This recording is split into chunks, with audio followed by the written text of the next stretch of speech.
Dari Kabupaten Goa, pemirsa, seorang ibu kandung tega meninggalkan bayi yang baru dilahirkannya di teras sebuah masjid di Kabupaten Goa, Sulawesi Selatan. Polisi kini menyelidiki orang tua yang sengaja meninggalkan bayi yang ditemukan dalam kondisi sehat.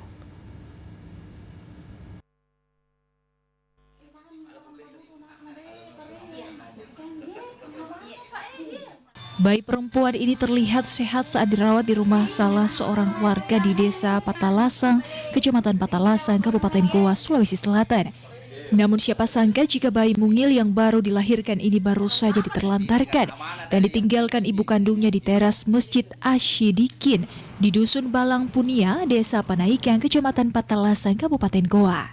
Saat ditemukan, sang bayi dalam kondisi menangis terbungkus rapi dengan kain bayi dan disimpan di atas kelsek kaki masjid. Kondisi masjid yang tergolong baru dibangun ini jauh dari rumah penduduk membuat pelaku dengan leluasa meninggalkan bayinya. Diduga orang tuanya sengaja meninggalkan bayinya di masjid karena malu memiliki anak dari hasil hubungan gelap.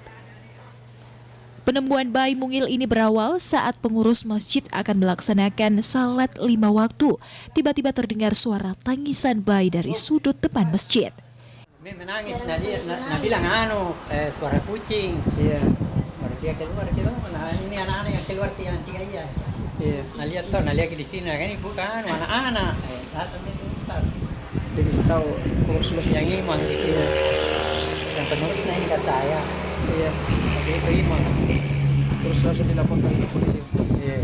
Yang kita bawa ke dalam. Banyak orang yang mau begitu bukan.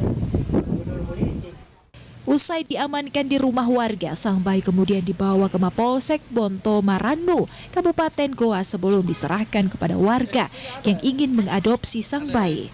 Polisi pun akan meminta keterangan sejumlah saksi, termasuk warga yang melihat adanya bekas sendal wanita di lantai teras masjid.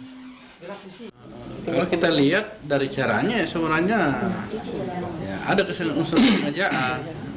Kenapa kok bayi disimpan di tempat yang tidak semestinya kan seperti itu. Untuk pelakunya Pak, penyitaan sementara untuk pelakunya atau siapa yang menyimpan bayi itu sementara lakukan penyelidikan, mencari tahu siapa sebenarnya yang membawa bayi itu. Kasus penelantaran bayi baru lahir ini dalam penanganan aparat Polsek Bonto Marannu, Kabupaten Goa, Sulawesi Selatan. Sementara sang bayi untuk sementara akan dirawat oleh salah seorang ibu bayangkari. Asyarudin Arbab, Slebes TV.